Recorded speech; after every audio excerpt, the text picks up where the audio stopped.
ဒီနေ့တစ်ချက်တော့ grade 9သင်ချာအခန်း3 polynomial များစားခြင်းရဲ့ဥပမာ၄ကိုပြမယ်ပေါ့နော်။အဲ့တော့ဥပမာ၄ကိုပြမယ်ဆိုတော့ဒီမှာမေးခွန်းလေးကူထားပေးပါတယ်။ 5y2 plus 7y minus 6ကိုတည်ပြီးတော့ y square plus y plus 1နဲ့စားမယ်ပေါ့။အဲ့လိုစားတော့မယ်ဆိုလို့ရှိရင်တို့တည်ကိန်းမှာဘာတွေစစ်မယ်လို့ပြောထားလဲဆိုတော့polynomial ရဲ့အဆင့်တွေကိုစစ်ပါမယ်နော်။ polynomial အဆင့်ကဒီမှာ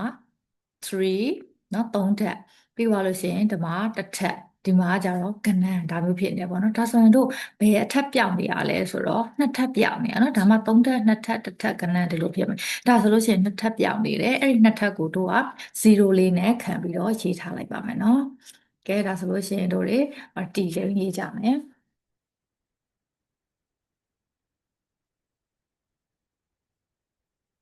တီကိန်းကဘာလဲဆိုတော့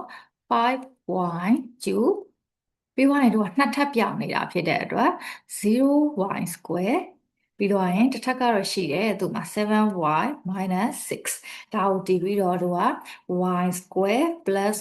y plus 1နဲ့စားမယ်အဲ့တော့စားမယ်ဆိုလို့ရှိရင်ပထမဆုံးတို့လောက်ရမှာဒီနားမှာကျင်းသေး 5y ကျုပ်ဖြစ်အောင်ရေးမယ်ပေါ့နော်ဒါဆို 5y ကျုပ်ဖြစ်ဖို့အတွက်ဆိုလို့ရှိရင်ဒီစားတဲ့ပထမဆုံးကိန်းလုံးလေးနဲ့တော့ကြည့်လိုက်လို့ရှိရင်သူ့မှာ y square ပဲရှိတယ်ဒါဆိုရင်ဘာတွေလိုလဲပေါ့ဘာတွေလိုလဲဆိုတော့လက္ခဏာကိုကြည့်တော့အပေါင်းတွေကြီးပဲဆိုတော့အပေါင်းပဲပေါ့နော်ဒါဆိုရင် 5y2 ဖြစ်အောင် y square ကိုဘာနဲ့မြောက်ကမလဲလိုနေတာက5လိုနေတယ်ပြီးရင် y တစ်ထပ်လိုနေတယ်ဒါဆိုရင်မြောက်လိုက်ရင် 5y2 ဖြစ်မယ်โอเคဒါဆို तू ကနောက်ထပ်တစ်လုံးကိုလည်းတွားပြီးတော့မြောက်ရမယ်မြောက်တော့လက္ခဏာအရင်မြောက်မယ် plus နဲ့ plus နဲ့ဆိုတော့ plus ပဲနောက်တစ်ခါ5နော်5နဲ့1နဲ့မြောက်တော့ကဏ္ဍအောင်မြောက်မယ်နော်ပြီးတော့ y နဲ့ y နဲ့မြောက်တော့ y square ပေါ့ဟောနောက်မှာကဏ္ဍတစ်ခုရှိသေးတယ်နော် 5y နဲ့1နဲ့မြောက်တော့ 5y ပေါ့လက္ခဏာကကြတော့ plus ပဲโอเคဒါဆိုအလီဝင်ပြီးသွားလို့ရှိရင်တို့ကထုံးစံတိုင်းဘာလုပ်မလဲဆိုတော့နှုတ်မယ်အဲ့တော့နှုတ်မယ်ဆိုလို့ရှိရင်တို့ဘာလုပ်စီရလိုတာလဲဆိုတော့လက္ခဏာလေးတွေလိုက်ပြောင်းဖို့လိုတယ်เนาะလက္ခဏာလေးကဒီမှာ plus ဆိုရင် minus plus ဆိုရင် minus plus ဆိုရင် minus ဒါဆိုရင်ဒီကောင်တွေကကြတော့ကျေသွားပြီ0ရှစ်ဆုံးမှမရေးတော့ဘူးဟောဒီကောင်ကကြတော့သူကလက္ခဏာ minus ဖြစ်သွားတာဖြစ်တဲ့အတွက် minus 5y square เนาะ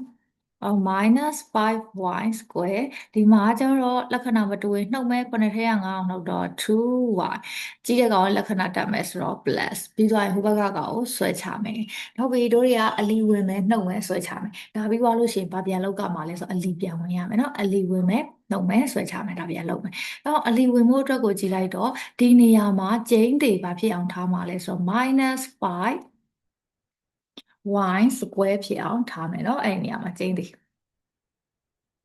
ဒါဆိုရင်ဒီမှာ -5y square ဖြစ်အောင်ထားပါမယ်။ဘာတွေလို့လဲသွားကြည့်ပါမယ်။သွားကြည့်တော့ဒီမှာ y square ပဲရှိတယ်။နော်လက္ခဏာအရကြည့်လိုက်လို့ရှိရင်လက္ခဏာက minus လို့တယ်။ကဏ္ဍကြည့်လိုက်ရင်ကဏ္ဍက5လို့တယ်။ y square ကတော့ဒီမှာ y square ကတော့ရှိပြီးသားမို့လို့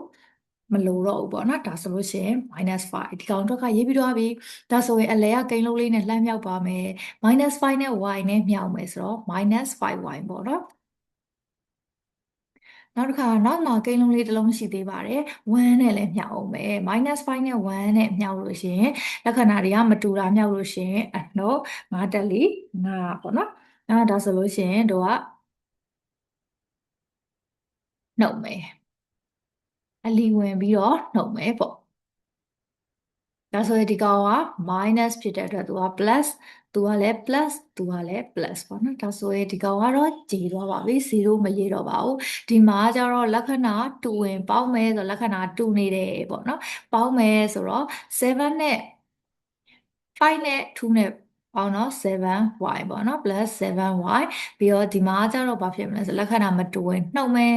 ကြီးတဲ့လက္ခဏာတက်မယ်ဆိုတော့ 7y minus 1ရပါတယ်เนาะအဲ့တော့တို့မှာဆွဲချစရာရှိသေးလားဆိုတော့ကြည့်လိုက်တော့မရှိတော့ဘူးဆွဲချစရာလည်းမရှိတော့ဘူးဆိုရင်ဒါဆိုရင်ဒီကောင်ကအတွင်းဖြစ်ပြီလားဆိုတော့ဒီမှာ y square သူ့ထက်အတွင်းကအဆင့်နဲနေရမယ်ပေါ့เนาะဒါလည်း okay ပြီဆိုတော့ဒါဆိုရင်တို့တွေအဖြေထိုးလို့ရပါပြီเนาะအဲ့တော့တို့ရဲ့အဖြေကဘာဖြစ်သွားပြီလဲဆိုတော့စားလက်ပေါ့စားလက်ကကြတော့